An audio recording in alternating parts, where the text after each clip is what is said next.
Nous allons aujourd'hui parler de son et d'architecture et plus précisément des phénomènes acoustiques qui sont la réverbération, l'absorption et comment on peut modifier une salle pour lui donner des propriétés acoustiques correctes.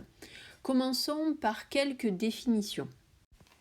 Quand une onde incidente, ici, arrive sur une paroi, deux phénomènes vont se produire. Une partie de cette onde va se réfléchir. Une partie de cette onde va être absorbée par la paroi. Attention, c'est une absorption, c'est pas une réfraction. Nous ne sommes pas dans le cas de la lumière qui traverse des surfaces transparentes. Là, on parle d'une paroi qui va être une paroi en général qui est une paroi opaque. C'est pour ça qu'il va y avoir absorption. Dans le cas des ondes sonores, l'onde réfléchie est également appelée l'onde réverbérée. On se rappellera que réflexion, c'est exactement la même chose que réverbération. Donc la réflexion, c'est un comportement d'une onde sonore qui rencontre un obstacle. Quand l'onde elle arrive sur l'obstacle, elle fait un angle qu'on appelle l'angle incident. Et ensuite, l'onde elle va se réfléchir et elle va repartir avec exactement la même valeur que l'angle incident.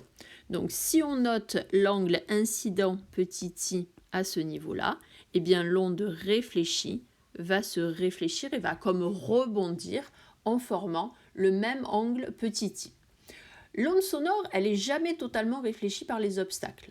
En fonction de la fréquence de l'onde incidente et des caractéristiques des matériaux, les obstacles vont absorber une quantité plus ou moins importante d'énergie. Donc la partie de l'onde incidente qui est absorbée s'appelle l'onde absorbée. Donc quand la partie restante, elle est réfléchie par la paroi. Donc on pourra schématiser en disant que l'onde incidente, elle va se répartir en deux, c'est-à-dire ça va être égal à l'onde réfléchie plus l'onde absorbée. Et en fait, en choisissant les matériaux, on va pouvoir utiliser une propriété des matériaux qu'on va appeler leur coefficient d'absorption pour modifier la quantité d'ondes réfléchies et la quantité d'ondes absorbantes, c'est-à-dire pour pouvoir corriger le comportement acoustique de la salle. Il y a un autre paramètre qui interviendra, c'est l'épaisseur de la paroi. Donc il va y avoir plusieurs paramètres qui vont pouvoir modifier ces différentes ondes réfléchies et ondes absorbées. Revenons maintenant à ce fameux coefficient d'absorption d'un matériau. Donc le coefficient d'absorption du matériau se note alpha. Ça va être égal au rapport de l'énergie absorbée par rapport donc à l'énergie incidente. L'énergie absorbée s'exprime en joules, l'énergie incidente s'exprime en joules. Le coefficient alpha va donc être un coefficient sans unité. Ce coefficient dépend de la nature du matériau, mais également de la fréquence de l'onde incidente. Si alpha est égal à 1, ça veut dire que la paroi a absorbé la totalité de l'énergie, que rien n'est réfléchi. Le matériau est totalement absorbant. Si alpha est égal à 0, ça signifie que la paroi a réfléchi la totalité de l'énergie et que rien n'est absorbé.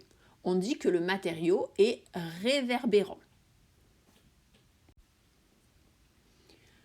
La plupart du temps, on se contente de prendre le coefficient moyen du matériau, sans tenir compte de l'angle d'incidence ou de la fréquence, même si ça a une importance. Si les parois d'une salle sont constituées de plusieurs surfaces avec plusieurs matériaux différents, alors on définira un coefficient d'absorption moyen. Et on utilisera un terme qui va s'appeler la surface d'absorption équivalente du local. C'est-à-dire qu'on utilisera la formule grand A qui va correspondre donc à cette surface d'absorption équivalente qui va être égale à la somme des alpha i SI, c'est-à-dire la somme des produits du coefficient d'absorption multiplié par la surface recouverte par le matériau.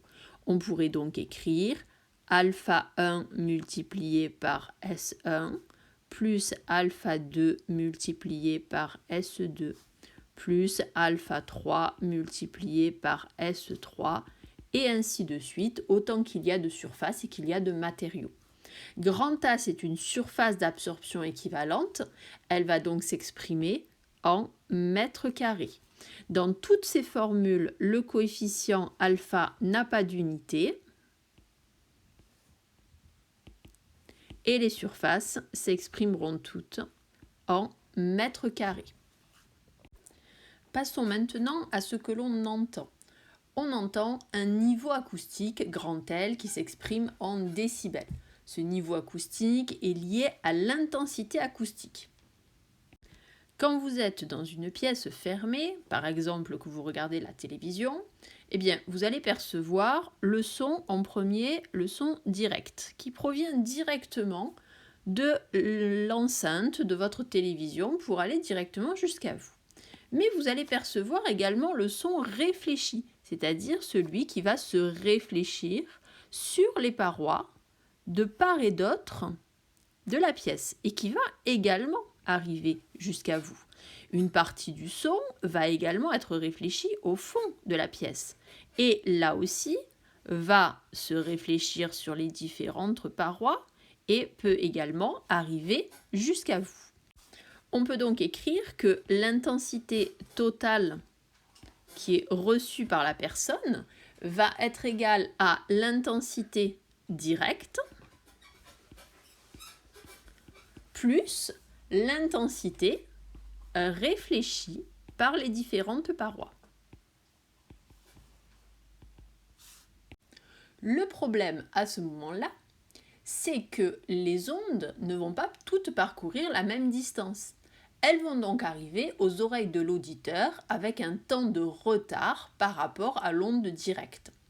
Si ce temps de retard c'est de quelques millisecondes, l'auditeur ne va percevoir qu'un seul son. Si au contraire, on a un temps de retard qui est supérieur à 30 millisecondes, eh bien à ce moment-là, l'auditeur va distinguer clairement deux ou plusieurs sons.